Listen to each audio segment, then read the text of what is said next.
کیوں نہ کہوں، ہے سراپا اجالا ہمارا نبی، رحمت حق تعالی ہمارا نبی، جس کا کونین میں کوئی ثانی نہیں ہے، وہ جگہ نرالا ہمارا نبی، رب کا محبوب ہے، رب کا پیارا نبی، سب سے پیارا نبی ہے ہمارا نبی، انبیاء کی کہانی ختم ہو گئی، آخری ہے شمارا ہمارا نبی۔ جب رب الجلال نے نبوت کی ابتدا سیدنا آدم علیہ السلام سے کی ہے تو عقل کا تقاضا یہ ہے کہ کسی کی ذات پر اس کی انتہا بھی ہونی چاہیے۔ توجہ کرنا، جب سیدنا آدم علیہ السلام دنیا میں تشریف لائے، قرآن کہتا ہے یا بنی آدم اما یأتینکم رسل منکم، کوئی قید ذکر نہیں کی بلکہ رسل جمع کا صیغہ لا کر اشارہ کر دیا کہ ان کے بعد بہت سے رسول آئیں گے۔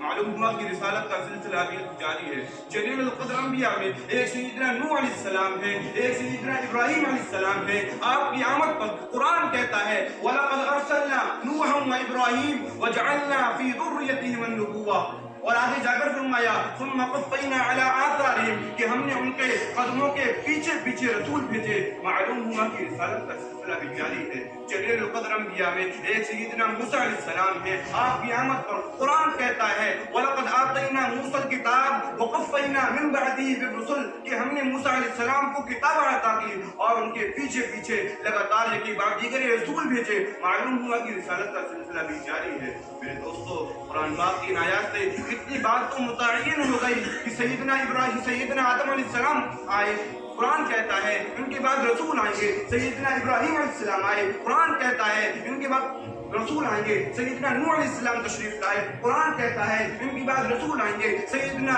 موسیٰ علیہ السلام تشریف لائے، قرآن کہتا ہے ان کے بعد رسول آئیں گے۔ مگر جب سیدنا عیسیٰ علیہ السلام دنیا میں آتے ہیں، قرآن کہتا ہے اذ قال عیسیٰ ابن مریم یا بنی اسرائیل انی رسول اللہ الیکم مصدقا لما بین یدی من التوراۃ ومبشرا برسول یأتی من بعد اسمہ احمد۔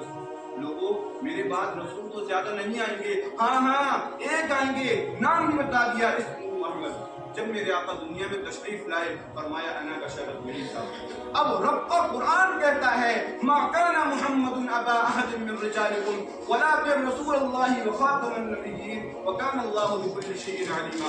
گویا کہ جس نبوت کی ابتدا سیدنا آدم علیہ السلام، گویا کہ رب الجلال نے جس نبوت کی ابتدا سیدنا آدم علیہ السلام سے کی تھی، میرے آقا مدنی کریم نے اس کی انتہا کر دی تو میں کیوں نہ کہوں، ہے سراپا اجالا ہمارا نبی، رحمت حق تعالی ہمارا نبی، جس کا کونین میں کوئی ثانی نہیں ہے، وہ جگہ نرالا ہمارا نبی، رب کا محبوب ہے، رب کا پیارا نبی، سب سے پیارا نبی ہے ہمارا نبی، انبیاء کی کہانی ختم ہو گئی، آخری ہے شمارا ہمارا نبی۔ اور کوئی نبی نہ قیامت تلک آئے گا، اب آخری نبی ہے ہمارا نبی، اب قیامت تلک ہے ہمارا نبی۔ میرے دوستو، سامعین وقار، میرے آقا علیہ السلام سے آنے پہلے جتنے بھی نبی آئے، کوئی کسی خاص علاقے کا نبی، کوئی کسی خاص شہر کا نبی، مخصوص وقت تک کے لیے نبی تھے۔ سیدنا عیسیٰ علیہ السلام کے بارے میں قرآن کہتا ہے وَرَسُولُ إِلَىٰ بَنِي إِسْرَائِيلَ، مگر میرے نبی کے بارے میں قرآن نے کبھی نہیں کہا، کہیں نہیں کہا کہ آپ صرف مکے کے نبی ہیں یا آپ صرف مدینے کے نبی ہیں یا آپ صرف طائف کے نبی ہیں، بلکہ رب الجلال نے اپنے بارے میں کہہ دیا الحمدللہ رب العالمین، اور اپنے محبوب کے بارے میں کہہ دیا وَمَا أَرْسَلْنَاكَ إِلَّا رَحْمَةً لِّلْعَالَمِينَ۔ گویا کہ جہاں جہاں تک میری نبوت ہے محبوب، وہاں تک تیری رسالت ہے، نہیں بلکہ اگر میں یوں کہوں محبوب جہاں جہاں تک مجھ خدا کی خدائی ہے، وہاں تک مصطفیٰ تیری مصطفائی ہے۔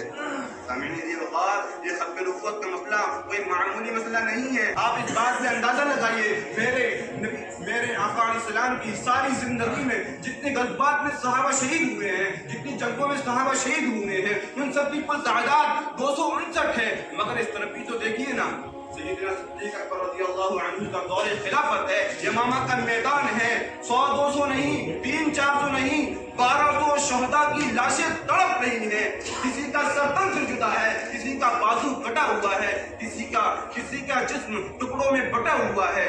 ہائے یہ وہ لوگ تھے جن کو میرے آقا نے اپنے آغوش نبوت میں لے کر قربان چڑھایا تھا۔ اے افراد ملت اسلامیہ، ان عظیم ہستیوں نے اس مسئلے کے لیے اپنی جانیں نچھاور کی، اس مسئلے کے لیے، ہاں وہ مسئلہ آج کا میرا موضوع وہ مسئلہ ختم نبوت تھا۔